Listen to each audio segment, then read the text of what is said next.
Bon, les sabres laser ont été réalisés avec des bâtons de ski au niveau métallique. Ce sont des bâtons en aluminium. Et par-dessus, numériquement, ont été réalisés en 3D.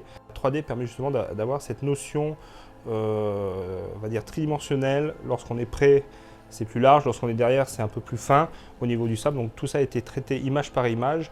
Et si vous faites le calcul sur le nombre de plans qui ont été travaillés, c'est assez énorme parce qu'on avait jusqu'à 3 mois de travail pour 20 secondes de combat au sabre laser. Il faut savoir une chose, c'est que pour faire ces effets spéciaux, les scènes ont été montées avant trucage. Donc c'est-à-dire que le montage a eu lieu et chaque plan a été extrait pour être truqué, pour être après réinjecté dans la séquence finale. C'est-à-dire qu'on ne pouvait pas refaire de montage derrière. Donc tous ces plans travaillés pour une séquence de 20 secondes, ça nous donnait à peu près 3 mois de travail, ce qui est assez énorme, et il y en avait un peu plus que ça d'ailleurs dans le film, dans sa globalité.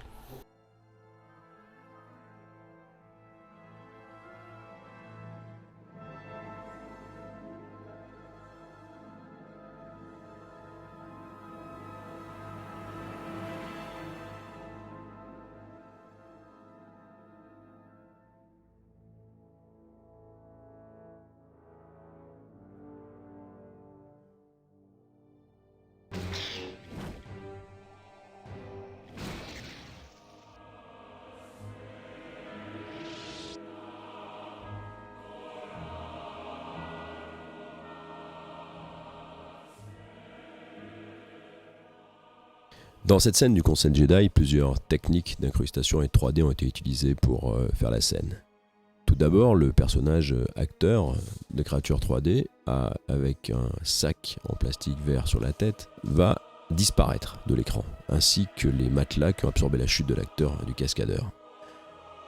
Par 3D, nous allons simuler la lame du laser, les faisceaux laser, l'impact et ainsi que la tête d'extraterrestre. Viennent ensuite la flamme et la fumée pour compléter l'image.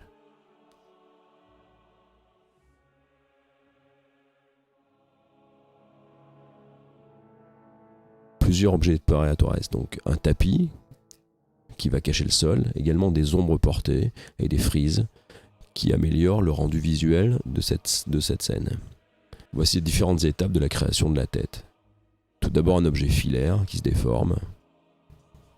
Ensuite les textures sont appliquées et le mouvement est recalculé. Finalement l'objet est intégré dans la scène et synchronisé. Là, le carrelage va être masqué par un objet 3D, par le tapis. Et ensuite, pour plus de réalisme, les ombres portées des acteurs seront rajoutées par-dessus le tapis.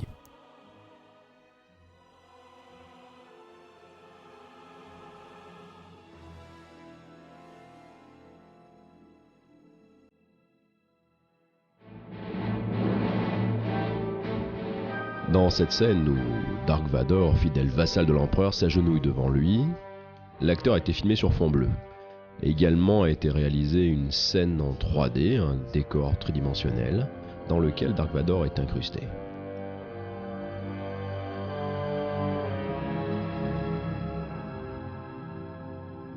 Ensuite vient l'image de l'empereur.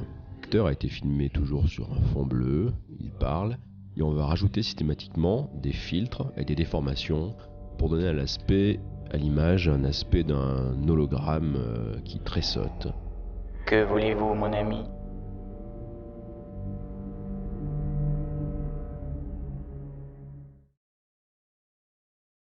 Dans cette scène avec Dark Vador, la technique de l'écran bleu a encore été utilisée. L'acteur est filmé sur un fond bleu et ensuite le décor, les étoiles sont incrustées. L'élément du vaisseau en 3D est simulé et fait par la méthode du ray tracing. L'acteur, avec les reflets, est donc intégré complètement dans cette scène pour donner un rendu final tout en finesse. Dans ce plan, les acteurs sont également filmés sur fond bleu, mis en situation dans la scène 3D, et on va incruster plusieurs niveaux de personnages sur plusieurs plans consécutifs. Dark Vador est donc toujours filmé sur fond bleu, incrusté dans l'image. D'autres personnages sont également filmés sur fond bleu pour l'incrustation.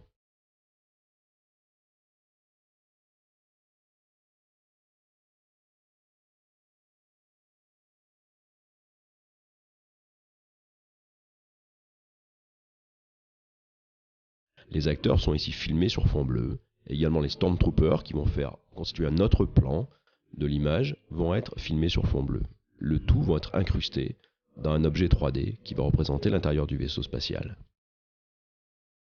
Le déplacement des vaisseaux spatiaux, vu à l'extérieur, va être simulé en 3 dimensions et être incrusté dans cette image. Donc, les vaisseaux sont simulés en mouvement et on va les incruster à travers les hublots qui apparaissaient en bleu dans l'image précédente.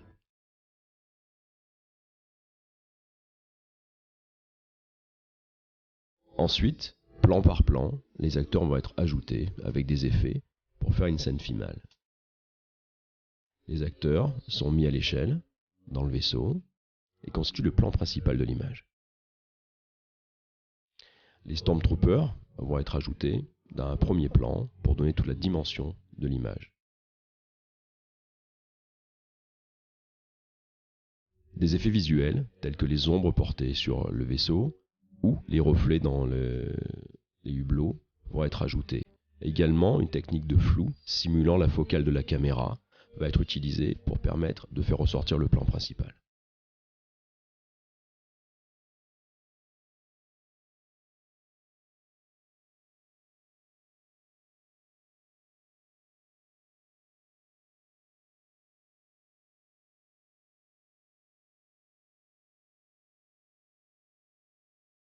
Les matte paintings, ce sont des peintures numériques ou des décors numériques qui sont ajoutés a posteriori sur les décors réels. Donc voici un des premiers plans. Le second plan fait partie des plans coupés, malheureusement, mais vous voyez assez bien je dirais les éléments qui ont été enlevés à l'image originale.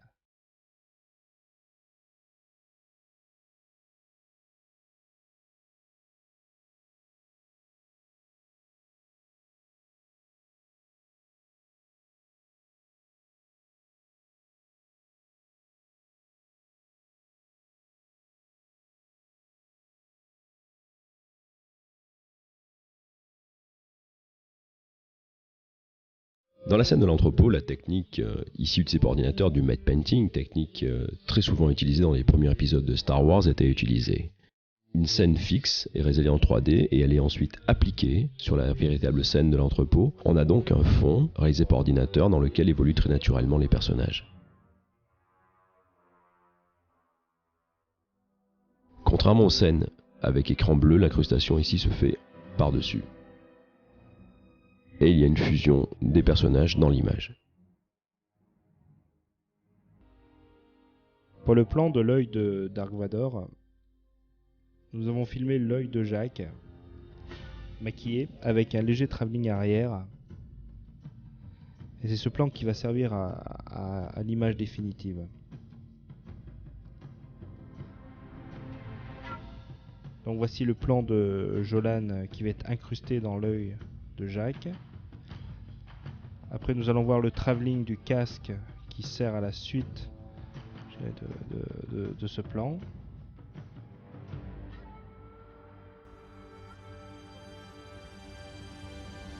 Et donc voici la scène finale.